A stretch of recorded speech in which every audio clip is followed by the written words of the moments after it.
Manila, ito ang TV Patrol! Magandang gabi, Pilipinas. Sa pool sa CCTV ang pagtangay ng isang lalaki na nakacharge na cellphone sa isang tindahan sa Valenzuela City. Problemado ang biktima na working student dahil natangay din ang pera ng kanyang klase na nasa e-wallet ng cellphone. Yan ang CCTV patrol ni Christopher Sidson. Aakalaing customer ang lalaking ito na patingin-tingin sa menu ng kainan sa barangay Bignay, Valenzuela City pasado alas 6 linggo ng gabi. Maya-maya pa, saglit siyang umalis sa tapat ng tindahan at nang bumalik. Pumesto na sa maliit na bintana at doon na dinukot ang nakacharge sa cellphone.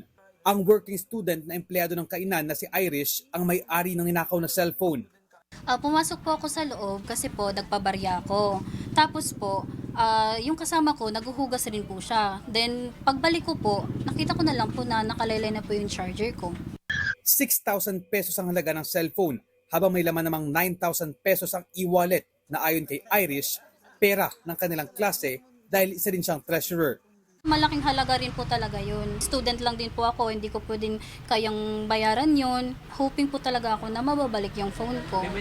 Nasa pool din sa CCTV ang pagtakas ng suspect sakay ng bisikleta. Dumiretso siya sa Hulo Street at lumiko sa Gala Street na ayon sa barangay ay direksyon patungong Mekawayan, Bulacan. Posibleng dayo ang suspect ayon sa barangay. Nagmamadali na po siya. May dala-dala po siyang bisikleta at saka bag. Tapos po nakatakip na po yung mukha niya ng face mask. Hindi po namin siya mamukha ng residente namin siya. Pinaigting na ng barangay at pulis ang seguridad sa lugar habang patuloy na pinaghahanap ang suspect. Christopher Sidson, ABS-CBN News. Umarap sa Land Transportation Office o LTO ang transport vlogger na si James Deakin kasama ang kanyang anak. Ipinatawag ng kagawaran ng nakababatang Deakin para magpaliwanag tungkol sa ginawang paglabag sa batas trapiko sa Skyway noong isang linggo. Nagpapatrol, Easy Lee. Dumating sa tanggapan ng Land Transportation Office o LTO ang road safety advocate na si James Deakin ngayong Lunes ng umaga. Sinamahan niya ang kanyang 19 na taong gulang na anak na ipinatawag ng ahensya dahil sa pagtawid sa double yellow lane sa Skyway noong December 18. Ayon sa LTO, wala pa rin siyang naipakitang official receipt at Certificate of Registration o ORCR ng sasakyan. The dealer went here before them. Ang sabi nila, it's a loaner contract. Kumbaga parang pinapahiram siya for some advertisement or partnership sa, kumbaga parang i-content yata. Siguro may lapses sa part ng dealer and hindi siguro na ipaliwanag kay Mr. Deakin na wala pang registration documents at that time. Giit ng LTO, dapat rehistrado ang anumang sasakyang ginagamit sa mga public highway. Ipinag-uutos din ng ahensya sa dealer na ilabas ang mga dokumento ng naturang sasakyan. Kinukuha na ng ABS-CBN News ang panig ng dealer ng sasakyan pero wala pa itong tugon. Dagdag ng LTO, posible ring mapatawan ng iba pang violation ang anak ni Deakin kapag mapatunayang hindi rehistrado ang sasakyang ginamit. Ilalabas ng LTO ang resulta ng kanilang investigasyon sa mga susunod na araw. Tumaayos kami na tapos I explained the consequences and he understands. If they are found liable, may penalty po sila na 10,000 pesos and 3,000 for reckless driving because it would be the second offense of Mr. Deakin. Tumanggi nang magbigay ng komento si James Deakin sa ABS-CBN News. Pero sa isang post online, sinabi niyang anuman ang kalabasan ng kaso, nagpapasalamat siyang nasaksihan ng kanyang anak ang due process at ang halaga nito sa lipunan. Samantala, ipinaliwanag ng Department of Transportation ang utos nito sa LTO na tikita na lang muna ang mga may paglabag sa batas trapiko imbis na kumpiskahin ang kanilang lisensya. Binibigyan natin sila ng 30 days na ayusin nila lahat ang pulisiya ng LTO at DOTR. Kasi napakarami pong pulisiya. Pati mga enforcers natin, LTO, ay kumbaga may kalituan na po. Kaya natin i-enforce ang traffic rules and regulation without necessarily confiscating, actual confiscation of the driver's license. Mula naman sa 15 calendar days, ginawa ng 15 working days ng DOTR ang palugit sa pag-aayos ng mga motorista ng kanilang traffic violation sa LTO. Easily, ABS-CBN News. Umakyat na sa 8 ang bilang ng nasawi sa gumuhong landfill sa Barangay Binaliw, Cebu, ayon sa Cebu City Fire Station. Pinakahuling nadagdag sa bilang ang bangkay ng 2 babae na na-recover linggo ng gabi. Sa ngayon ay nasa 28 pa ang naiulat na nawawala. Ayon kay Councilor Dave Tumulak, chairman ng Cebu City Disaster Council, patuloy ang kanilang search and rescue operation at gumagamit na rin sila ng crane para maabot ang iba pang bahagi ng landfill. Samantala, naglabas ng cease and desist order ang DENR Central Visayas sa Prime Integrated Waste Solutions Incorporated na siyang namamahala sa nasabing landfill. Kabilang sa ipinatitigil na operasyon ay ang pagtanggap ng basura sa landfill maliban sa isinasigawang rescue, retrieval at cleanup operation sa lugar. Nakikipagnegosasyon naman ang Cebu City LGU sa mga kalapit na bayan gaya ng Konsolasyon at Minglanilla para sa pansamantala nilang pagtatapunan ng mga basura.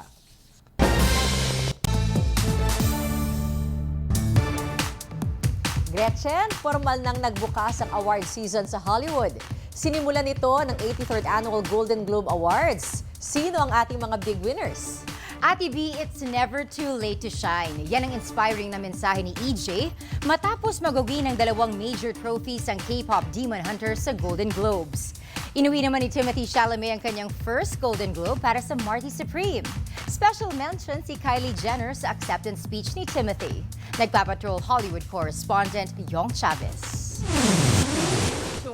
Ginawa rin ng Golden Globes ang Sinners ng Best Cinematic and Box Office Achievement. Tampok sa pelikula ang film actress na si Hailey Steinfeld at ito ay co-produced ni Cindy Kugler na isa ring Filipino-American. Ang One Battle After Another at Hamnet ang nagwagi ng mga pangunahing parangal ng gabi sa comedy at drama categories.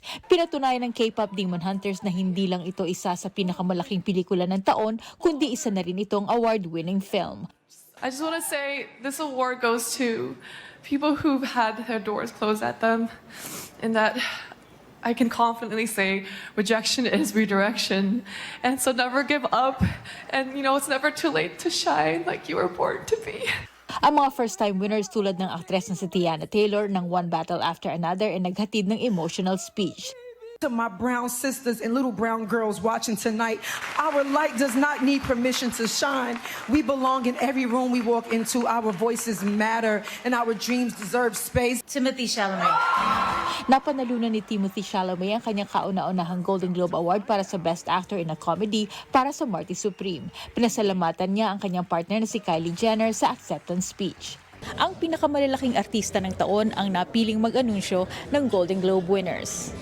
Kasama sa mga ito ang 2 bituin ng heated rivalry na sina Hudson Williams at Connor Story. Nangyari ang Golden Globes habang sumasailalim ang Amerika sa maraming pagsubok sa politika at tinumbok ng comedian host na si Nikki Glaser ang ilang mga issues na ito. Good evening and welcome to the 83rd Golden Globes. Yong Chavez, ABS-CBN News, Hollywood. Tataas na naman ang presyo ng diesel, gasolina at kerosene bukas. Pero may good news naman sa maraming consumer dahil pababa ang singil sa kuryente ng Meralco sa paparating na January billing. Ngayon lang nagbukas muli ang karinderya ni Joy matapos ang 3 linggong bakasyon sa probinsya. Kaya kampante siyang bababa ang bill nila sa kuryente ngayong January. Inaasahan ko ngayon siguro mga bababa ng 12 or 10, ganyan. 10,000? Oo. Nasa mahigit 20,000 pesos kasi ang bill nila nung mga nakaraan dahil sa biniling industrial freezer. Kaya mabuti naman umano na may pahinga sa sobrang laking bayarin kada buwan. May good news nga sa mga consumers ng Meralco dahil may bawas singil sa paparating na January billing. Nasa 16 centavos kada kilowatt hour ang bawas singil sa overall rate na katumbas ng tapyas na 33 pesos hanggang 82 pesos sa mga ordinaryong residential consumers. Bumaba kasi ang transmission charge at nagmura rin ang kinontratang kuryente ng Meralco pati yung presyo sa spot market. Similar to what happened in the spot market, because of adequate supply and lower demand, bumaba yung presyo sa spot market. Ganun din ang nakikita namin epekto nangyari sa reserve market. Pero hindi pa sigurado kung magtutuloy-tuloy ang bawas singil sa susunod na buwan kahit malamig pa rin naman ang panahon ngayong Enero. Consumption is still low usually kapag January, and that impacts on the February billing. Pero as far as whether or not it will go up or down, hindi pa natin masabi sa ngayon. Muli ring nagbabala ang Meralco sa mga nagnanakaw ng kable at iba pang pasilidad ng kuryente. Nasa critical na kondisyon pa rin ang suspect na nagtangkang magnakaw ng linya ng kuryente sa barangay Unang Sigaw sa Quezon City at naharap sa kasong pwedeng mauwi sa multa at kulong. Maaari po yung imprisonment from 6 to 12 years at multa po na nag-start from 50,000 pesos according pa rin po sa diskresyon ng korte. Samantala, bad news sa mga motorista dahil bahagyang tataas ang presyo ng diesel, gasolina at kerosene bukas. 30 centavos sa gasolina at kerosene, 20 centavos naman sa diesel dahil sa ilang geopolitical tension sa iba't ibang parte ng mundo. Una, yung sa Iran, yung tension sa Iran, and then yung pa rin pong sa Venezuela, although kinokontrol ng United States nga yung mga release ng pang-export ng mga produkto ng Venezuela. So may uncertainty pa rin po. Second na major reason, yung pong pagbaba ng inventaryo ng United States. Kasali rin sa mga rason na sumipa ang presyo ng petrolyo sa Pilipinas ang paghina ng piso kontra US dollar dahil imported ang lahat ng commercial fuel sa bansa.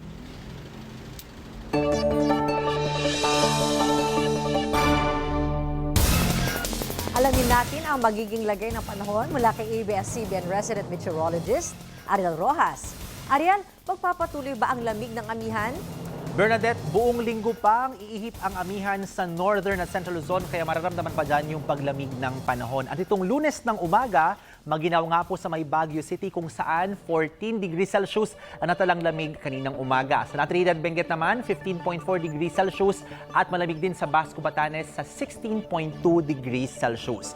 Kapamilya, isang low pressure area ang mabubuo sa timog silangan ng Mindanao at pwede yang pumasok ng Philippine Area of Responsibility bukas Martes. Posible po itong maging isang bagyo habang nasa may silangan ng Mindanao sa araw ng Miyerkules o Huwebes. Tatawagin po ito sa local name na Ada o Diwata sa wikang Cebuano. Didikit po itong shear line dyan sa bagyo at itong bagyo ay pwedeng dumaan malapit o tumama mismo sa may Eastern Visayas at Bicol region pagsapit ng weekend. Magbabago pa yung forecast kaya patuloy pong umantabay sa updates ukol sa potensyal na bagyong ito. Sa rainfall forecast ng The Weather Company para bukas January 13, Martes po, sa Luzon, buong araw pang magpapaulan ang shear line mula sa Banggaan ng Amihan at ng Easterlies dito po sa may bahagi ng Cagayan Valley at Aurora. Meron ding mahihinang pagulang dala ng Amihan sa may Cordillera at meron ding kalat-kalat na mga pagulan sa ilang bahagi ng Southern Luzon, kabilang na po ang Quezon, Mindoro at ilang lugar sa Bicol region. Sa Palawan, mula hapon hanggang oras ng hapunan may aasahang kalat-kalat na mga pagulan sa gitna at timugang bahagi ng probinsya, bagamat mawawala yan pag lumalim ang gabi. Maghapon namang maganda ang panahon sa Kabisayaan, liban lamang po sa kaunting ulan dyan sa Samar Island bandang umaga at tanghali, at pagsapit naman po ng gabi ay meron ding aasahang mga pagulan sa ilang lugar sa Northern Negros at Northeastern Panay.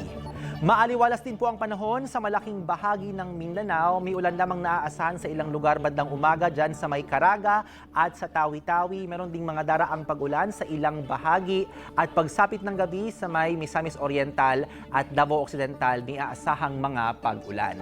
Tayo naman sa Metro Manila, sisikat ang araw sa umaga pero kukulimlim mula tanghali at bandang oras po ng uwian alas 6 ng gabi may tsansa ng mahihinang pag-ulan. Yan ang update sa lagay ng panahon. Ako po si Ariel Rojas. Ingat kapamilya. Sa ibang balita naman, todo bantay ngayon ang ilang eksperto sa ilan pang sakit na posibleng magsulputan ngayong pagpasok ng taon. Pero ang magandang balita, marami sa mga ito ay pwedeng maiwasan sa pamamagitan ng bakuna. Nagpapatrol, Rafael Bosano. Ang superflu ang isa sa binabantayan ng mga infectious diseases specialists ngayong 2026. Ito'y bagamat hindi naman ito nakikitang magdudulot ng sakit tulad ng naranasan noong pandemya. Pero may iba pang mga sakit na inaantabayanan ng doktor ngayong taon. Leptospirosis, dengue, and the influenza-like illness manifesting with severe acute respiratory infection that are admitted in the hospital. Ito yung medyo palagi kasi naming minomonitor yan, especially the dengue and the respiratory infections.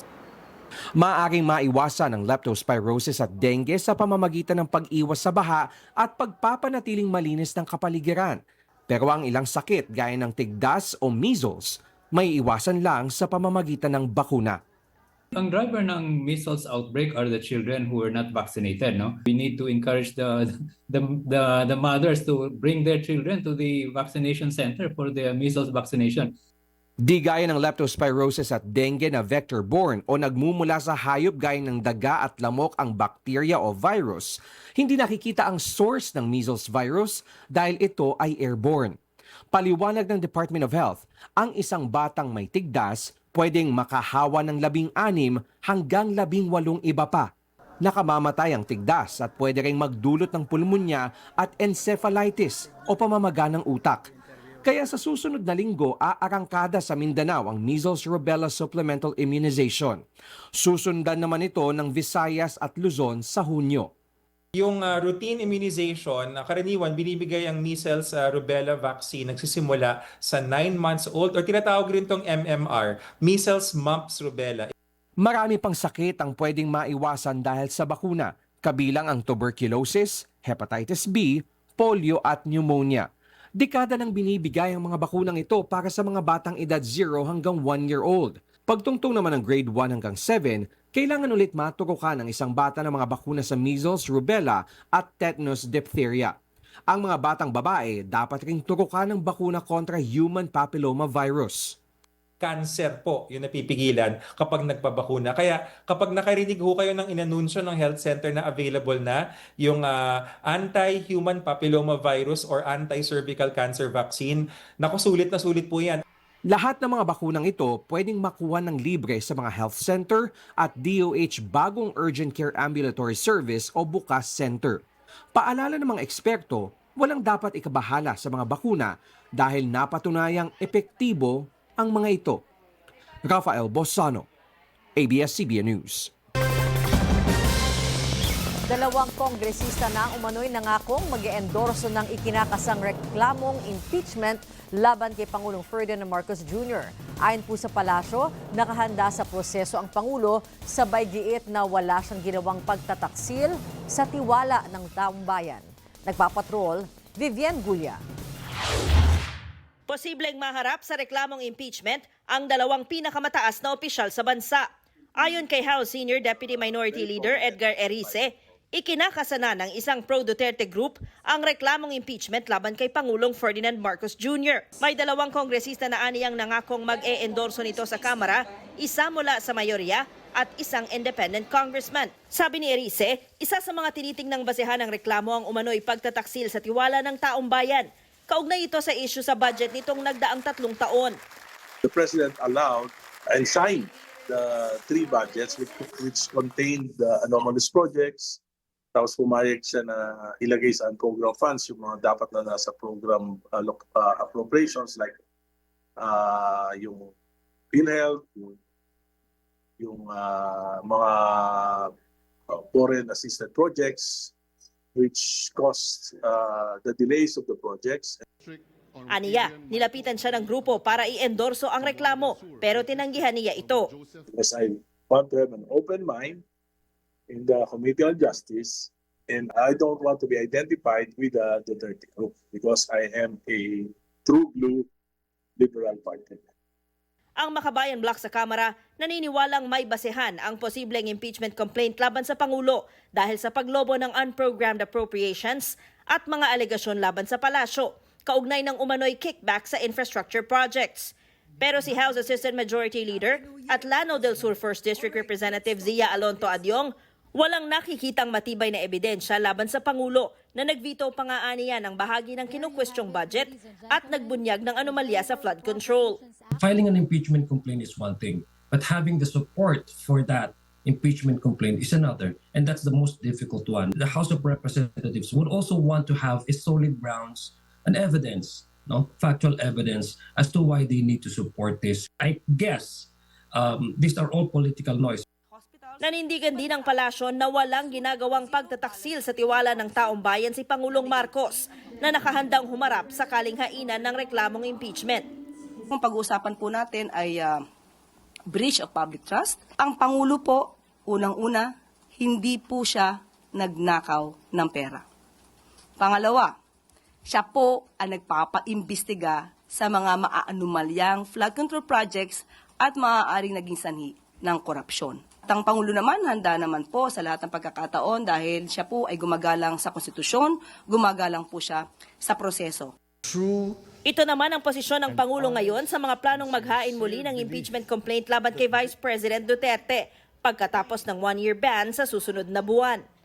Kung ano po ang pagtrato sa pag-iimbestiga sa flood control projects, mga anomalyang flood control projects, ganun din po ang gawing pagtrato sa paggagawa or sa pag-iimbestiga patungkol dito sa impeachment complaint. Ibig sabihin, managot ang dapat managot. Iyon po ang sinabi ng Pangulo.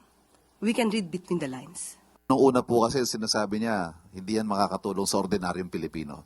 Hindi pa siguro nakikita kung gaano kalawak ang maaaring naging issue noon. Nanawagan naman sa mga kapwa-kongresista si PPP Party List Representative Harold Duterte, pinsan ng Vice Presidente, na sakaling may maghain ng reklamong impeachment, pag-aralang mabuti ang mga basehan at magdesisyon base sa konsensya, hindi base sa ingay o umano'y political pressure. Vivian Gulia, ABS-CBN News. Nagbabala ang Malacanang sa mga dating opisyal ng DPWH na umano'y nagbabalak bawiin ang kanilang mga testimonya na nagsasangkot sa mga matataas na opisyal sa korupsyon sa flood control projects. Nagpapatrol, Katrina Domingo. Huwag po kayong magpaloko dahil ito ang naging pahayag ng Malacanang nang hinga ng reaksyon sa balitang nakikipag-usap na umano sa kampo ni Vice President Sara Duterte ang mga dating opisyal ng DPWH Bulacan District Engineering Office para mabigyan sila ng executive clemency kung mananalo si Duterte bilang Pangulo sa 2028. Baka po lumabas na instant na kayo po ang maligtas dahil sa inyong mga katotohanang isisiwalat, kayo'y magamit at kayo pa ang mapunta sa kulungan. At ang inyong itinuturo na malalaking isda, sila pa po ang makawala. Ayon sa kolumnistang si Ramon Tulfo, nagkasundo umano ang dalawang kampo na manatili sa Senado ang mga kaalyadong senador ni Duterte para hindi mabawasan ang mga boboto laban sa kanyang impeachment. At sa halip ay maidiin ang ibang kongresista na magsasangkot kina Pangulong Ferdinand Marcos Jr. at dating House Speaker Ferdinand Martin Romualdez sa mga maanumalyang flood control project. Ayon kay Communications Undersecretary Claire Castro, hindi niya alam kung sino ang source ni Tulfo. Pero pinaalalahanan niya ang tinaguriang BGC Boys o Bulacan Group of Contractors na pag-isipan ang mga hakbang na maaari nilang mas ikapahamak. Kung ito'y may katotohanan, sana man lang ay itong mga witnesses na maaari talagang mayroong alam sa katotohanan, huwag silang magpabudol. Dahil ang kailangan po ng tao ngayon ay katotohanan, maaaring sila pa ang maging susi upang lalo natin mapaglabanan ang korupsyon. Hininga na ng media ng pahayag ang Office of the Vice President ukol sa mga alegasyon ni Tulfo, pero hindi pa nagbibigay ng pahayag ang pangalawang Pangulo. Matatanda ang idinawit ng BGC Boys ang ilang mambabatas na nakinabang umano sa mga kickback mula sa iba-ibang flood control projects sa bansa. Hindi naman naniniwala ang Office of the Ombudsman sa mga alegasyon ni Tulfo, lalo't ayon kay Assistant Ombudsman Miko Clavano, tila pampaingay lang ito na maaaring makaapekto sa aplikasyon ng BGC Boys na mapasailalim sa Witness Protection Program. Para naman kay DPWH Secretary Vince Dizon, hindi mahalaga kung totoo mang babawiin ng BGC Boys ang kanilang testimonya. Kailangan lang masigurado makakulong na silang lahat kasi sila Alcantara, sila lahat yan. Kailangan na nilang managot. Kasi nakita ko lahat ng kalokohan ginawa nila sa Bulacan First District. Sa ngayon, wala pang natatanggap ang Department of Justice na formal na abiso mula sa BGC Boys na pag-recant ng kanilang mga sinumpaang salaysay.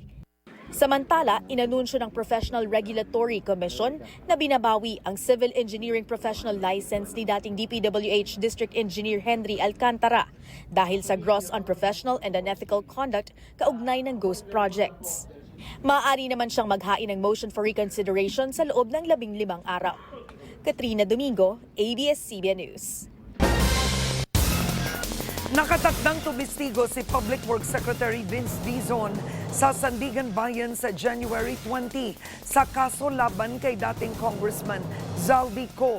kaugnay ng isang proyekto sa Nauhan Oriental, Mindoro. Samantala, naniniwala si Dizon na kailangan munang dumaan sa tamang proseso ng authentication ang tinaguriang Cabral Files, pati ang ilang dokumentong kumakalat ngayon.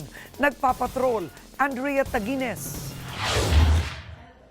Sang-ayon si Public Works Secretary Vince Dizon sa mga panawagang dapat ilabas sa publiko ang listahan ng mga proyektong umano'y ipinagawa o isiningit ng mga politiko sa nakaraang budget ng ahensya na sinasabing naitala ng yumaong Undersecretary na si Cathy Cabral. Pero anya, dapat dumaan muna sa forensic audit ang mga dokumentong ito, maging ang mismong computer ni Cabral. Malapit na umano itong simulan ng Office of the Ombudsman sa tulong ng PNP Anti-Cybercrime Group. Iginiit din ni Dizon na ang mga kopya ng dokumentong kumakalat ngayon tulad ng inilabas ni Batangas 1st District Representative Leandro Leviste ay hindi dumaan sa tamang proseso ng authentication at sapilitang kinuha. Nakita nyo namang ginabas na ng mga dating staff ni Undersecretary Cabral at yung pagkuha ng file sa isang computer, huwag ang basbasakin yan. Matagal tayong dapat itago dito, contrary to to what's been coming out. I mean, all of these are public documents. But, of course, if they are subject of ongoing investigations, then we have to follow certain processes. Ipapaalam din muna ng kalihim sa Office of the Ombudsman ang plano ng House Infrastructure Committee na humingi ng kopya ng tinaguriang Cabral Files para sa kanilang sariling investigasyon. Ipapaalam ko muna sa Office of the Ombudsman dahil sila na ang may kustodiya nito. Kasi tama naman si Ombudsman nung sinabi niya, malay ba natin kung ano na ang mga files na lumalabas? No? Kailangan ma-establish muna natin kung ano ba talaga ang totoong mga files ni former Undersecretary Cabral at kung ito ba ay nabago. Kumpiyansa rin si Dizon na mapapanagot ang mga sangkot sa flood control corruption scandal. Sa katunayan, nakatakda siyang tumestigo sa Sandigan Bayan sa January 20 laban kay dating Congressman Zaldi Co. kaugnay ng maanumalyang road dike project ng SunWest Inc. sa Nauhan Oriental, Mindoro. Dahil ako ang complainant sa marami sa mga kasong to, makikita nyo kung magtitistigo sa maraming mga kaso sa mga susunod na linggo, susunod na buwan. Patuloy nitong proseso nating pananagot ng mga dapat managot. Base naman sa pinakahuling survey ng Pulse Asia, mula sa dating 71%, bumaba sa 59% noong Disyembre ang bilang ng mga Pinoy na naniniwalang mapaparusahan ang mga opisyal na sangkot sa katiwalian sa pagawaing bayan. 36% ang nagsasabing bagamat may mga nabubunyag sa mga pagdinig sa Senado, posibleng wala naman itong kahahantungan. Sagot ni Dizon at ng Malacanang, lahat naman tayo naiinip, pero tingin ko naman sa mga susunod na linggo, susunod na buwan, mapapakita ng Office of the Ombudsman at ng ating mga justice agencies na wala talagang sisinuhin dito. So majority pa rin po ang naniniwala sa kakayanan ng Pangulo. Hindi naman talaga makakaila na ang Pangulo talaga ay kumikilos para masawata ang korupsyon. Prioridad din ng DPWH na ayusin at tapusin ang mga infrastrukturang napabayaan nitong mga nakaraang taon, gaya ng Maharlika Highway na kumokonekta sa buong bansa. Tinatayang hindi bababa sa 16 billion pesos ang kakailanganing pondo para rito. Maharlika Highway, for your information, has not been rehabilitated since it was built. So you're talking 40 plus years. Nakatakda ring simulan ng DPWH ang pagsasaayos sa C5 sa first quarter ng 2026. Andrea Tagines, ABS-CBN News. Nilinaw ngayon ng Meralco Power Gen Corporation o MGen na hindi ito nabuhunan o bumili ng shares sa Solar para sa Bayan Corporation o SPBC. Ang solar firm na nabigyan ng prangkisa mula sa Kongreso para magpagawa at magpatakbo ng mga microgrid sa mga liblib na lugar. Sa halip iginiit ng MGen na nag-invest ito sa SP New Energy Corporation o SPNEC, isang hiwalay at ibang kumpanya mula sa SPBC. Ayon sa MGen, wala silang nilabag na batas sa naturang transaksyon na dumaan din sa pagbusisi ng Philippine Stock Exchange at Securities and Exchange Commission. Hindi rin anila nakadepende sa prangkisa ng SPBC ang operasyon ng SPNEC. Sinabi ni Attorney Christopher Guadiano, MGen Head for Sustainability, Corporate Communications, and External Affairs, na umaasa ang MGen na mabibigyang linaw at maitatama ang kanilang pahayag ang mga disinformasyong kumakalat tungkol sa issue. Ibinahagi ng isang miyembro ng Hijos del Nazareno kung paano siya napagkalooban ng ikalawang buhay matapos maipit at mahimatay sa mismong andas ng Jesus Nazareno nitong nagdaang traslasyon. Samantala, 4 naman ang binawian ng buhay sa kabuuan ng makasaysayang pista ng Jesus Nazareno ngayong taon. Nagpapatrol, Jessie Cruzat.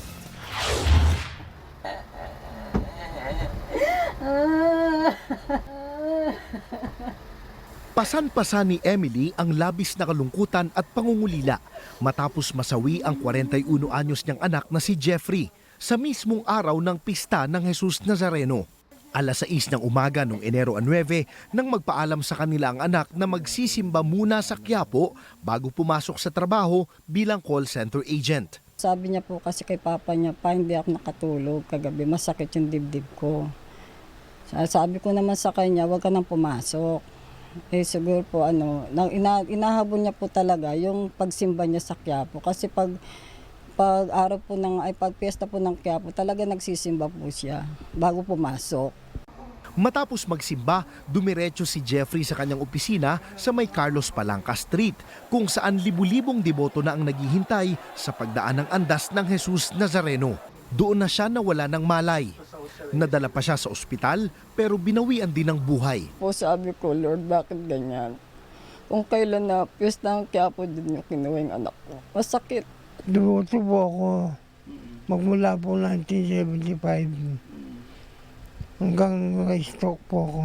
Masakit po sa akin na kinuha kagad siya. Pinagpapabreak ko na lang po. Nalumigaan siya sa pangalawang buhay. Isa si Jeffrey sa 4 na naiulat na nasawi sa kabuuan ng kapistahan ng Jesus Nazareno.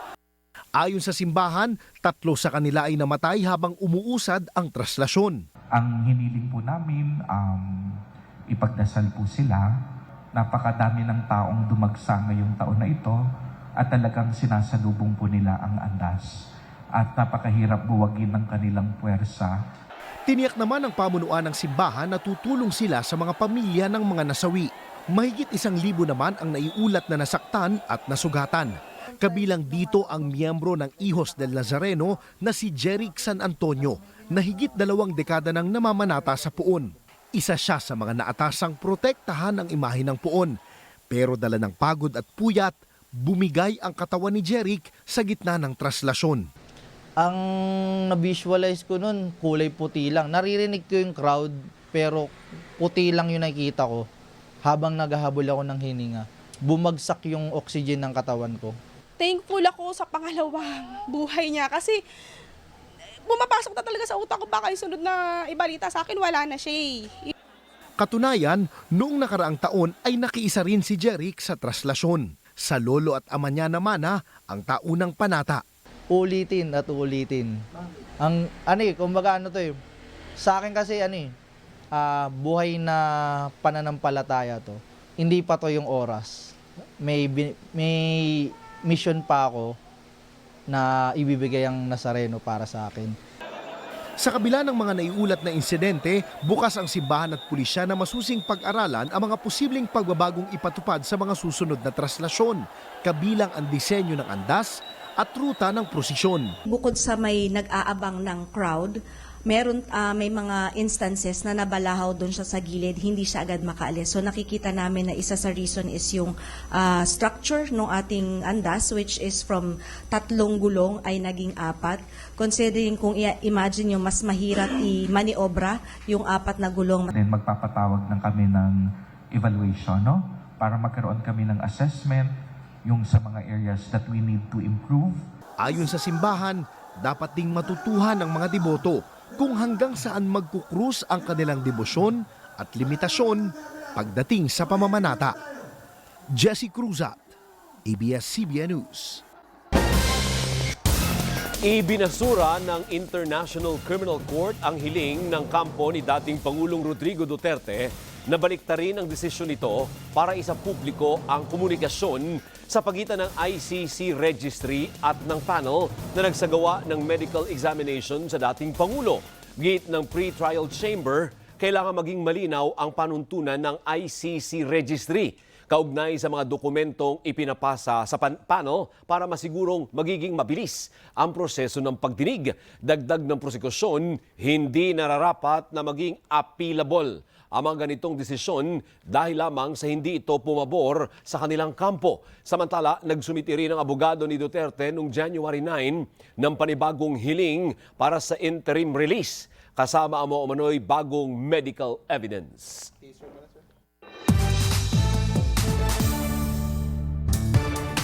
Dismayado si Marites Gutierrez, anak ng yumaong aktres at icon na si Gloria Romero, matapos siyang maging target ng fake news patungkol sa investment platform scam.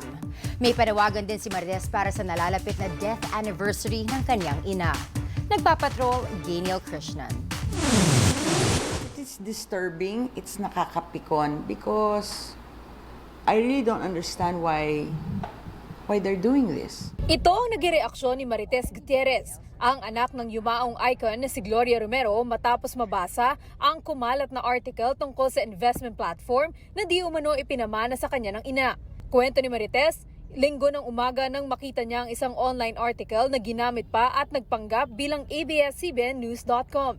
A friend of mine sent me that link, right? So, and then I read it briefly. I don't know what these people really want, right? And then, so sinali na naman yung name ng mama ko. I cannot understand why. For what? Sa article, sinabing may 7.2 billion pesos na makukuha si Marites mula sa isang investment platform na pera ng kanyang ina.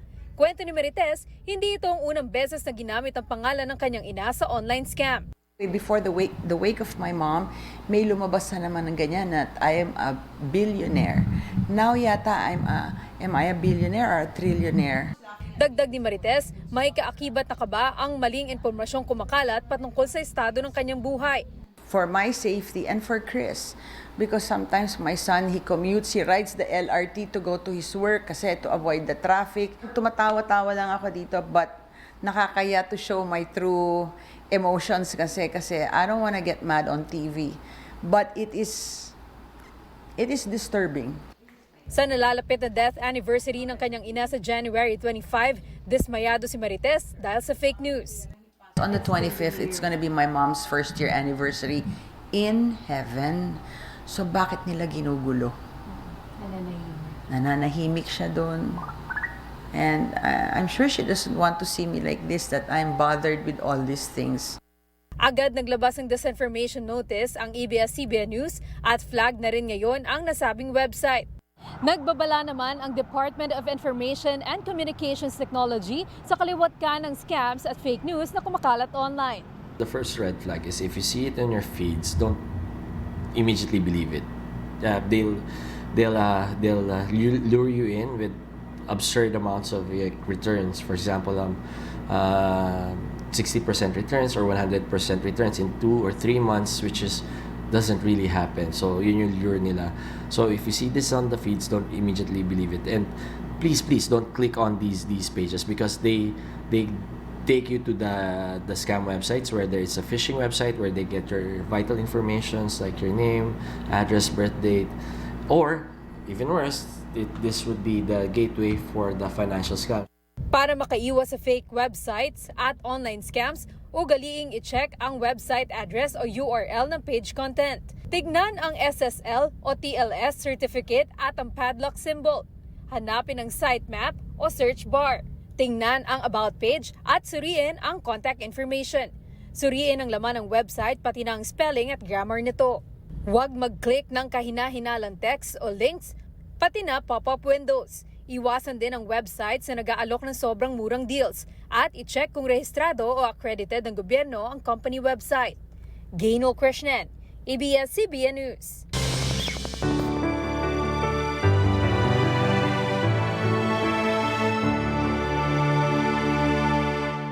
Apektado pa rin ang serbisyo medikal sa ilang lugar sa Davao Oriental kasunod ng pagtama ng malakas na lindol noong Oktubre 2025. Kaya naman, naglunsad doon ng medical at dental mission ang ABS-CBN Foundation Sagip Ka Pamilya.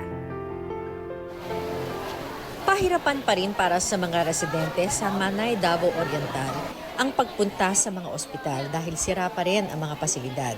Matapos tumama ang magnitude 7.4 na lindol noong Oktubre. Kaya naman isang medical at dental mission ang isinagawa ng ABS-CBN Foundation Sagip Ka Pamilya katuwang ang St. Camillus Hospital of Mati, lokal na pamahalaan ng Manay at mga volunteer doctors mula sa iba-ibang organisasyon. Dito namin nakilala ang 73-year-old na si Tatay Nilo na matagal nang iniinda ang pananakit ng kanyang tuhod. Namamanid niya eh. Tapos, sabi nila, may ano daw ako, may nag-uubo ako. Kaya binigyan ako ng resita. Wala naman akong trabaho. Tapos nag-iisa lang sa bahay. Ang mag-asawang Edgar at Robelyn naman ay hindi pa rin nakababalik sa kanilang pagtitinda dahil sa naging epekto ng lindol sa kanilang lugar. May follow-up check-up na nga sana ako this week. Tapos hindi pa kasi nga mahirap yung budget. Kaya natuwa kami na mayroong medical mission. Kaya yun, nandito kami para makalibre ng check-up at saka gamot din. Hingi rin ako ng gamot para sa likod ko dito. Dahil sumasakit yung likod ko. Matagal na, always na sumasakit. Siguro sa katandaan ko. Bukod sa medical check-up and consultation, meron ding dental health services tulad ng oral examination, oral cleaning at tooth extractions. Nagbigay rin po tayo ng multivitamins at mga gamot para masiguro ang post-operative care ng mga dumalo. Lahat actually ng na-encounter ko na pasyente, tinatanong ko bakit hindi kayo nakapag-continue ng maintenance medications, gano'n. Eh dahil sa kahirapan nga. So, yan palang malaking tulong na yon na nagbibigay tayo ng mga libreng gamot, libreng consultation. Patuloy tayong bumabalik doon sa mga nabigyan nating ayuda, paunang ayuda noong nagkaroon ng malakas na paglindol dito. No? Nakita natin na isa sa mga pangunahing pangangailangan ay yung health. So ito yung tinutugunan po natin. Samantala, nagsagawa rin po tayo ng isang debriefing activity para naman sa mga healthcare workers sa bayan ng Mati sa Davao Oriental. The importance of having this kind of training, especially us na healthcare workers, is that parang it's a getaway for us. Now, we have to leave our designated areas in order for us to regain what was lost mentally. It's very important because it could actually help them prevent from burnout. As we know, healthcare workers are really bombarded of different workloads, and also as they care for the sick, they need to also be cared. Umabot sa 1,000 residente ang nabigyan ng libreng tulong medikal ng inyong lingkod kapamilya sa Davao Oriental.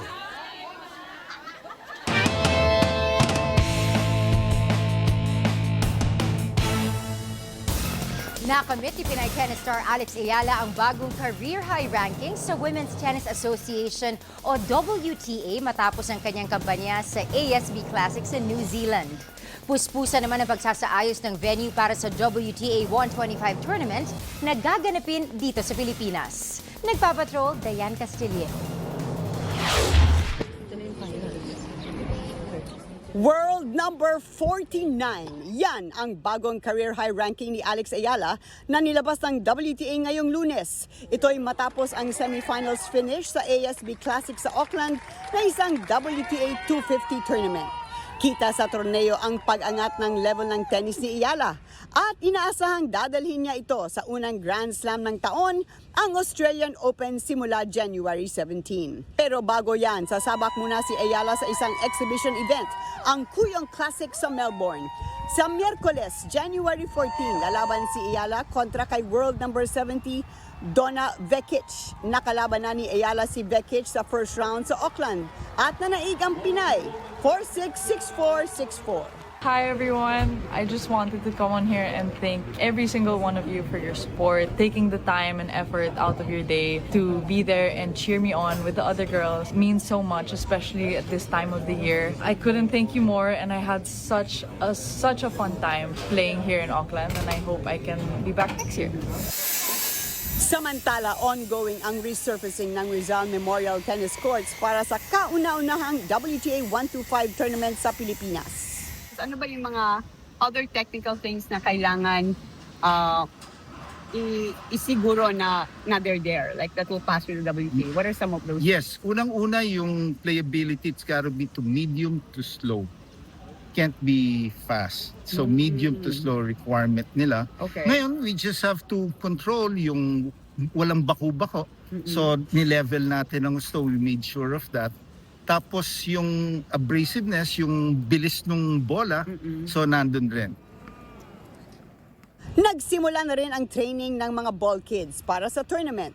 It's easy naman kasi basta nakakaintindi sila mag-tennis. Yung learning na lang nila is the throwing, the rolling, and the teamwork among all the 6 kids.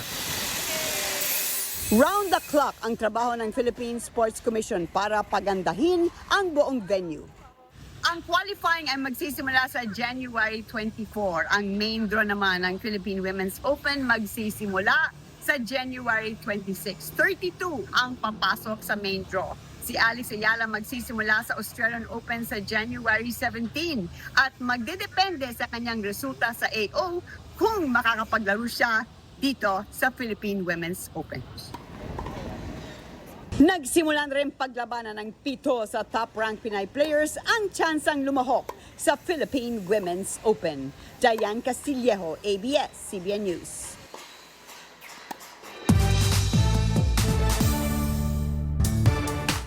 May makakasamang big stars na Gerald Anderson at Richard Gutierrez sa kanilang upcoming action drama series. Walang iba kundi si Bella Padilla.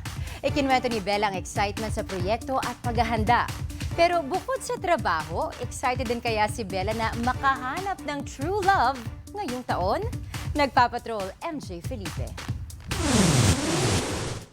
It's official. Bella Padilla is back on prime time. Si Bella ang makakasama ni Gerald Anderson at Richard Gutierrez sa kanilang much-awaited action drama series. This is very new for me, bagong-bagong character, bagong genre din. First time ko mag-action drama. So I'm very excited.